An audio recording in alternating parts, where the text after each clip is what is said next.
Quem é que gosta de sentir dor, hein? Ninguém, né? Fato que muitas pessoas têm doenças crônicas, algumas não podem nem tomar medicações por conta de alergias, mas existem diversos métodos que podem sim aliviar sintomas, aliviar a dor. São tratamentos sem medicação. Segundo a Organização Mundial de Saúde, para eliminar a dor ou ao menos amenizá-la, sobretudo a dor crônica, em primeiro lugar é preciso saber qual é a causa da dor. Caso isso não seja possível, a solução é cuidar do sintoma, que é a dor em si. O que nem todo mundo sabe é que há aí, ó minha gente, uma especialidade na medicina em falar sobre dor.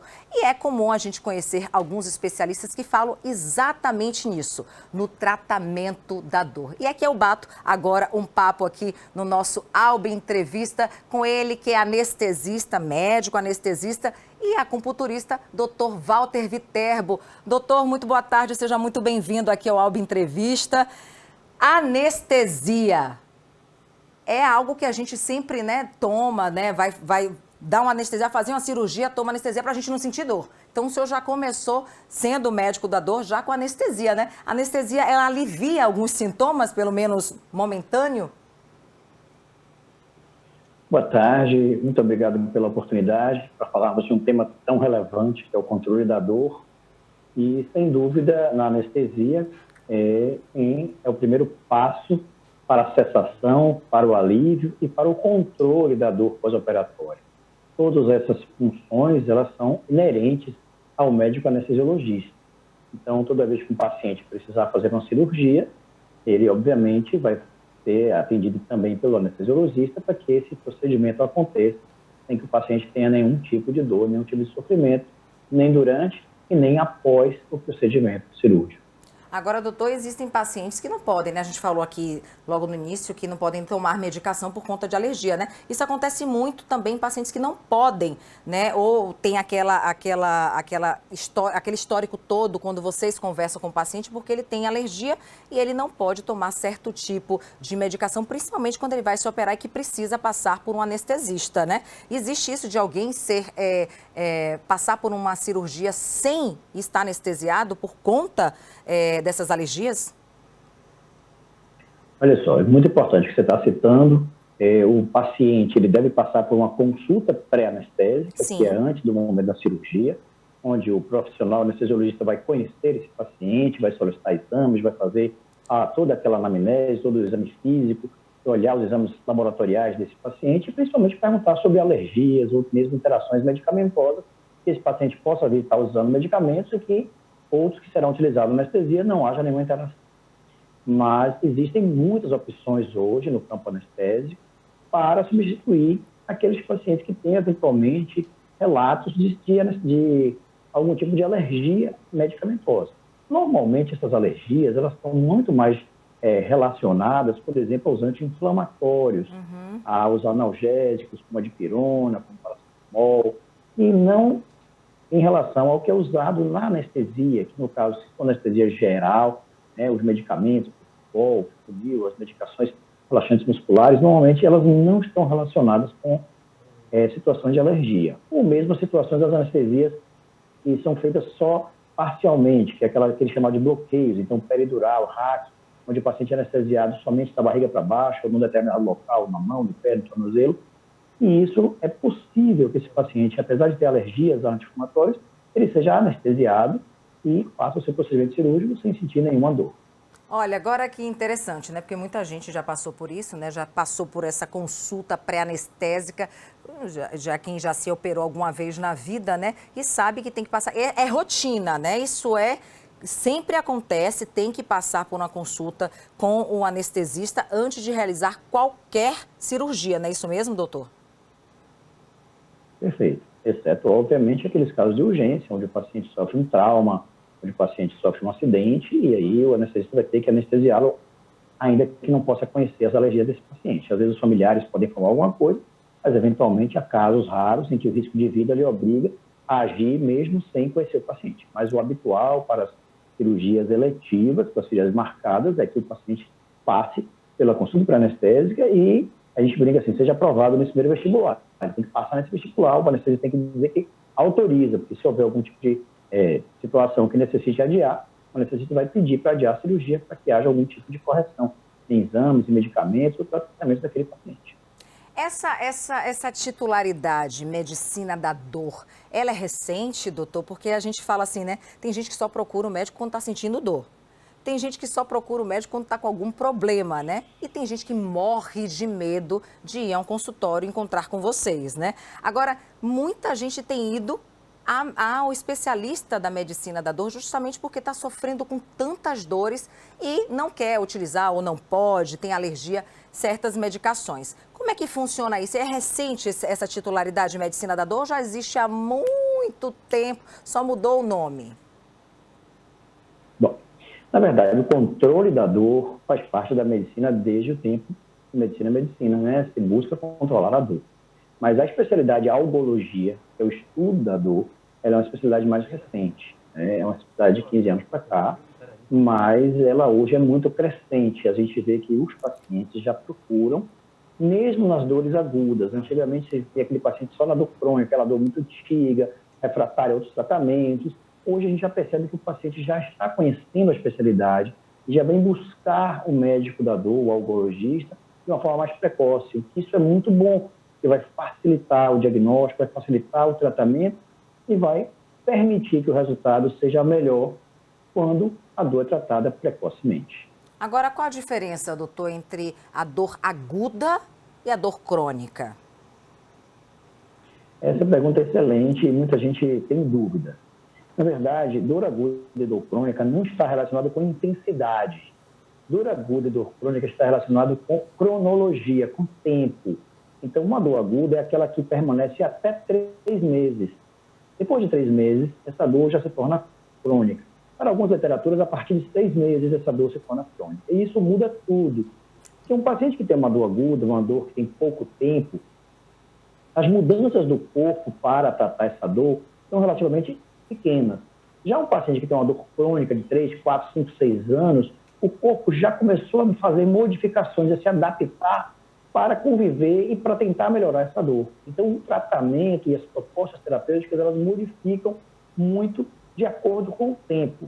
Então, deixando claro, você pode ter uma dor aguda de alta intensidade, né, de escala visual analógica de 0 a 10 ser 10, ou você pode ter uma dor crônica, porém de escala visual analógica 2 ou 3 de intensidade baixa.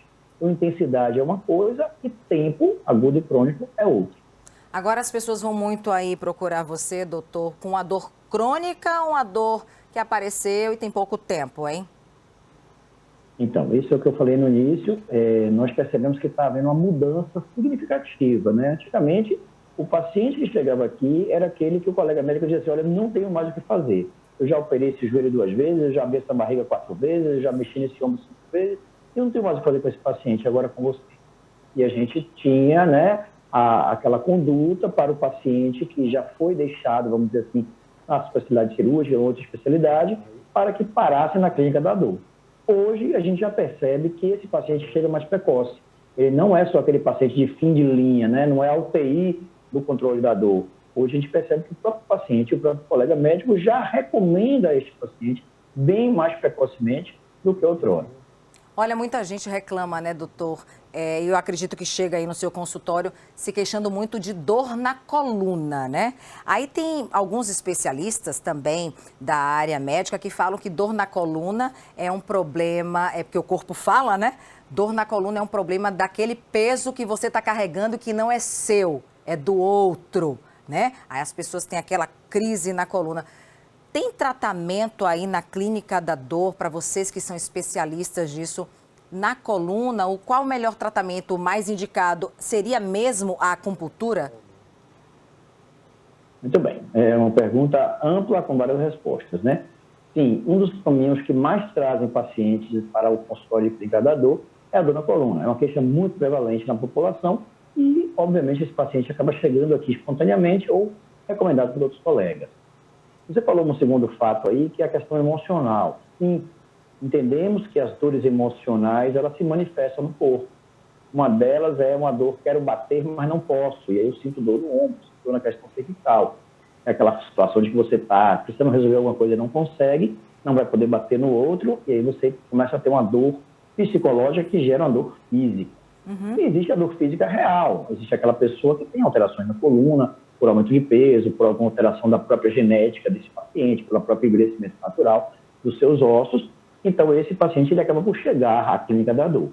E aí, a clínica da dor não somente a acupuntura, ela primeiro vai fazer a anamnese, exame físico, exame complementar, vai fazer um diagnóstico diferencial, para a partir daí decidir quais são as opções terapêuticas, se somente a acupuntura, se remédio, se somente os dois juntos, se medicina física, se fisioterapia, RPG, pilates. Então, existe uma série de tratamentos que podem ser associados de acordo, né, com cada caso, com cada paciente. Então você citou aí, doutor, a dor emocional, né? Que aí gera a pessoa, essa daí eu não sabia não, eu já sei de dor nos olhos, né? Aquela dor de que você tá com um problema no olho, aquilo que você não quer enxergar.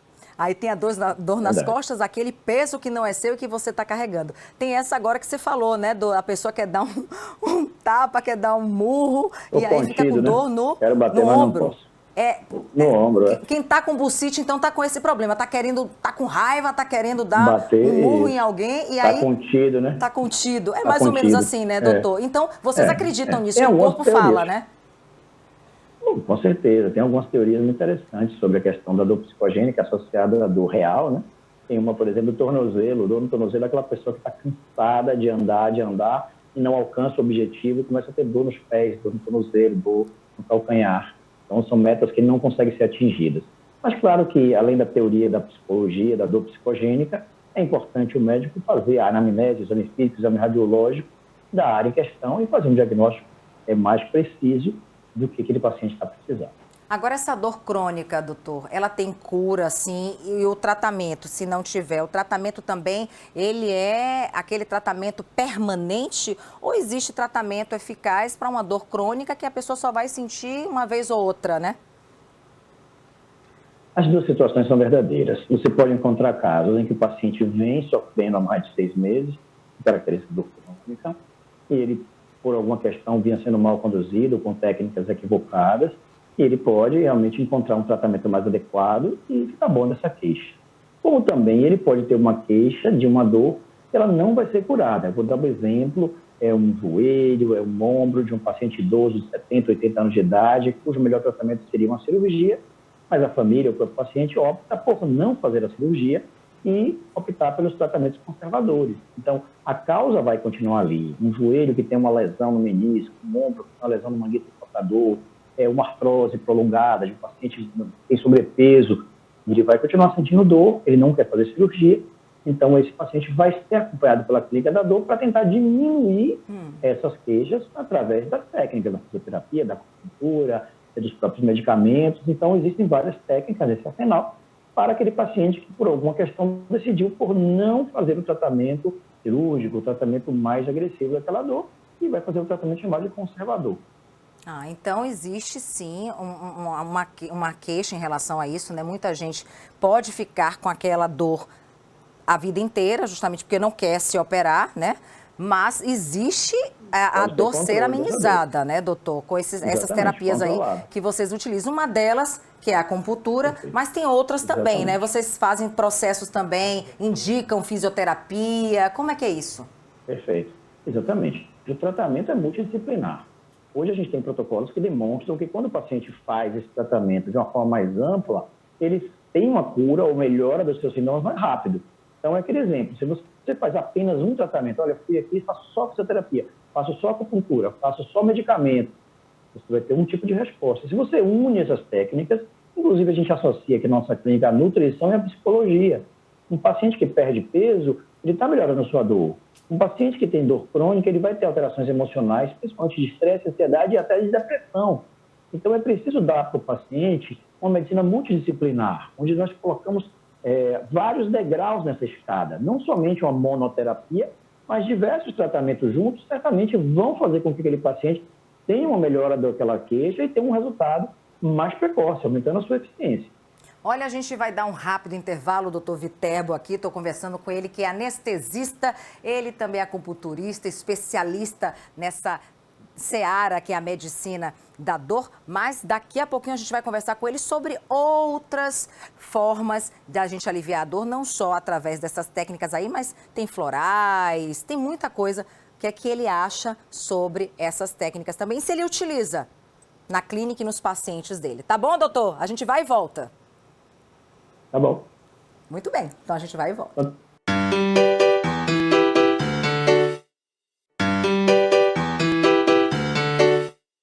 Estamos de volta com o nosso Alba Entrevista para falar sobre medicina da dor. Dr. Walter Viterbo é o nosso entrevistado de hoje, anestesista e também acupunturista. A gente falava, né, doutor, na volta antes do intervalo, sobre as diversas terapias, né, que são utilizadas na medicina da dor aí para evitar uma dor maior, um prolongamento dessa dor.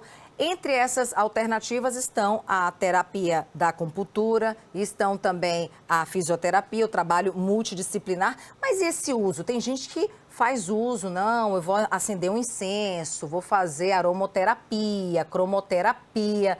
Isso também é utilizado? Isso ajuda ou faz parte também do tratamento para aliviar a dor? A gente pergunta mais uma vez, o que você está trazendo aí? São as técnicas complementares e integrativas conhecidas, né? Existe uma política do SUS, inclusive, desde mais de 15 anos, que tenta facilitar para que o SUS ofereça isso gratuitamente para os pacientes. Tudo que for bem feito, que tiver qualidade, normalmente traz bom resultado para o paciente. Todas essas técnicas, sejam elas as mais convencionais, como o uso de medicamentos, os bloqueios anestésicos, corticoide, até os homeopatas, até os relacionados com a acupuntura, qualquer desses tratamentos, eles sempre têm algum tipo de resultado positivo, principalmente quando eles são realizados por profissionais que tenham realmente o treinamento e a capacitação e a qualidade.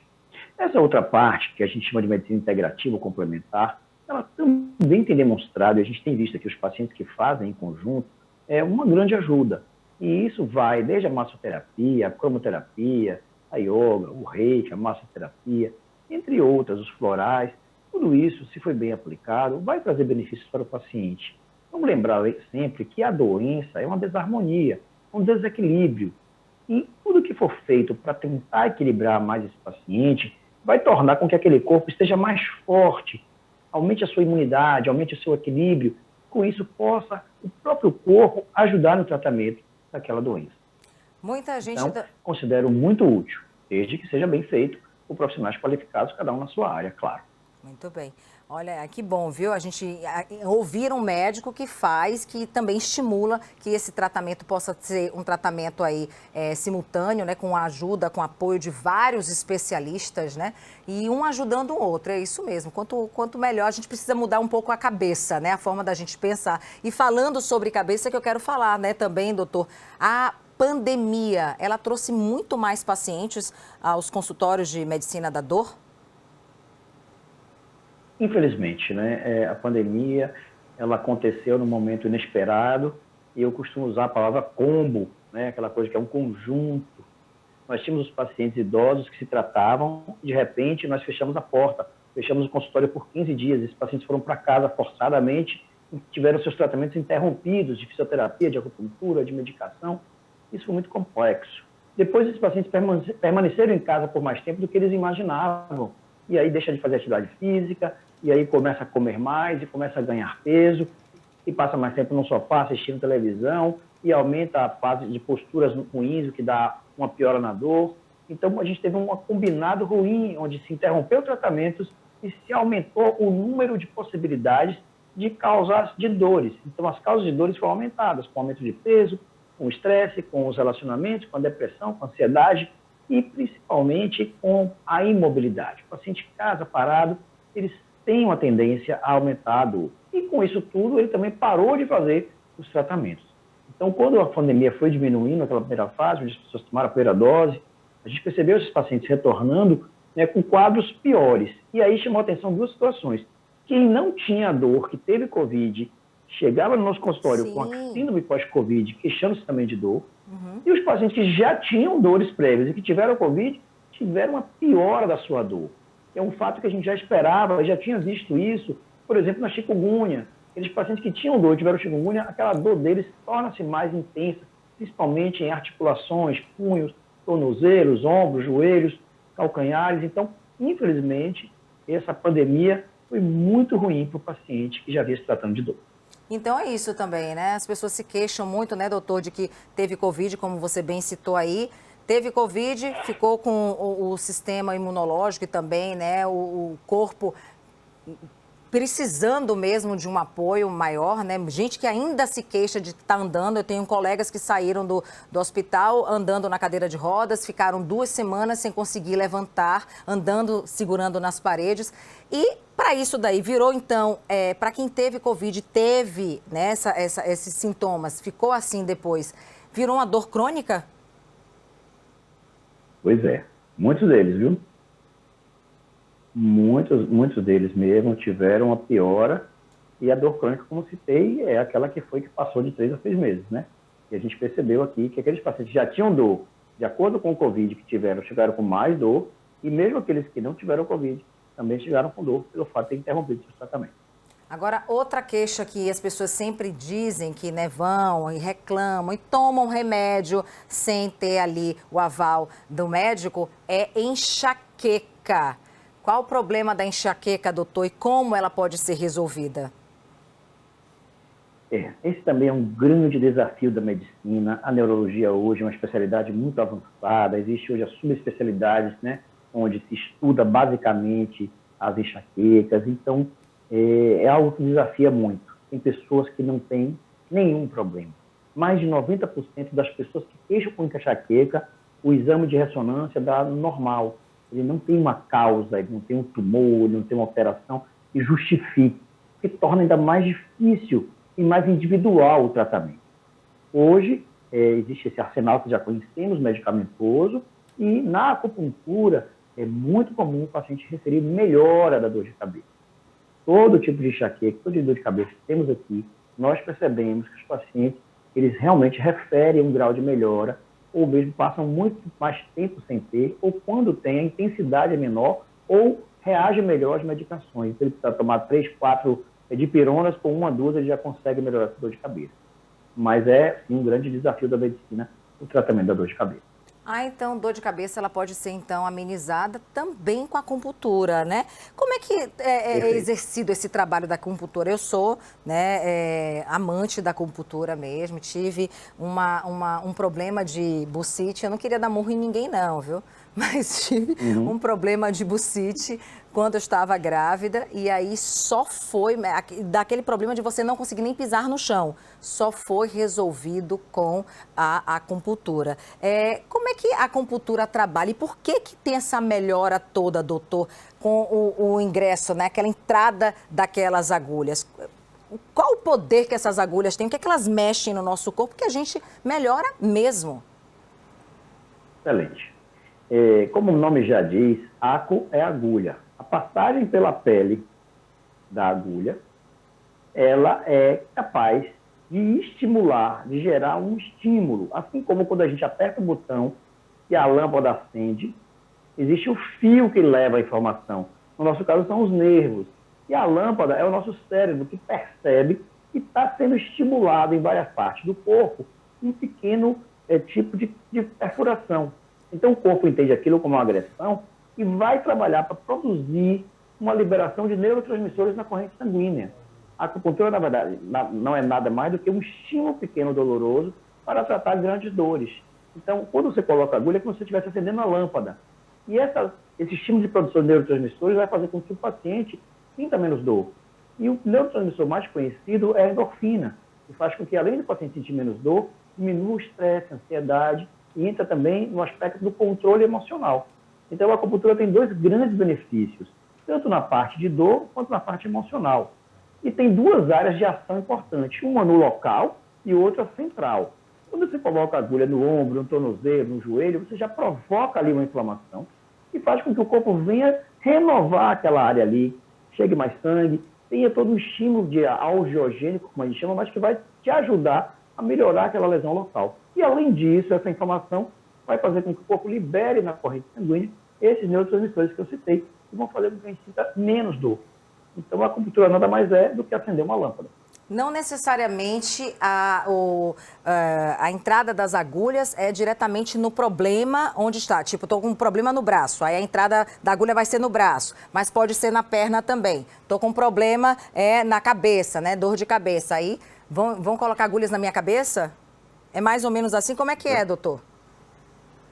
Veja bem, existem o agulhamento dos pontos locais, que é onde dói, os pontos adjacentes e os pontos à distância para tratar uma dor.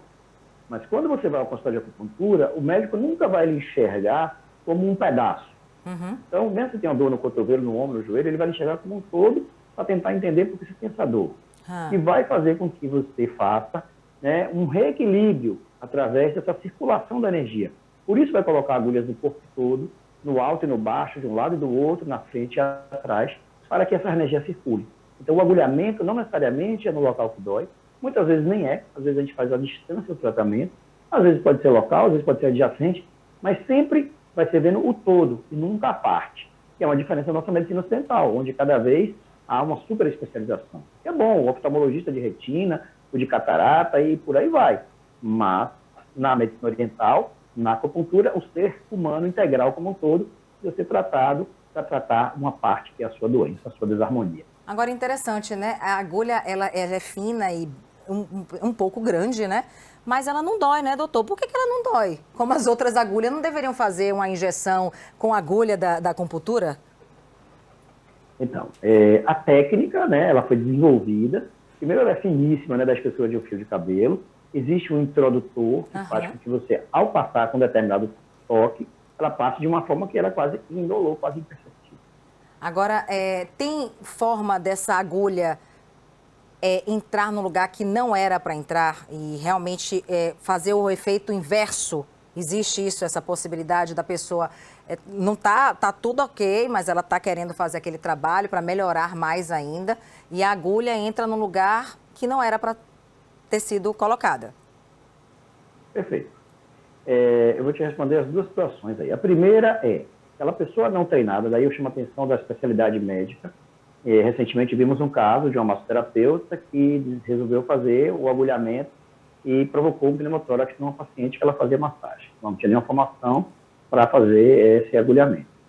Então, a agulha não é inócua, ela pode provocar, levar a lesões, corre riscos, por exemplo, de infecção, se o paciente não souber de asepsia, corre risco de perfuração de órgãos, e além disso, tem pacientes que não poder, por exemplo, paciente que tenha situações graves de saúde, que esteja tomando medicamentos anticoagulantes que podem gerar risco de não coagular, e existe uma série de situações onde por isso é importante se fazer primeiro uma consulta com o médico.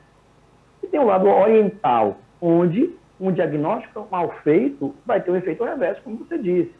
A gente tem o que chama de medicina, né, o yin e o yang, que seria o excesso e a deficiência.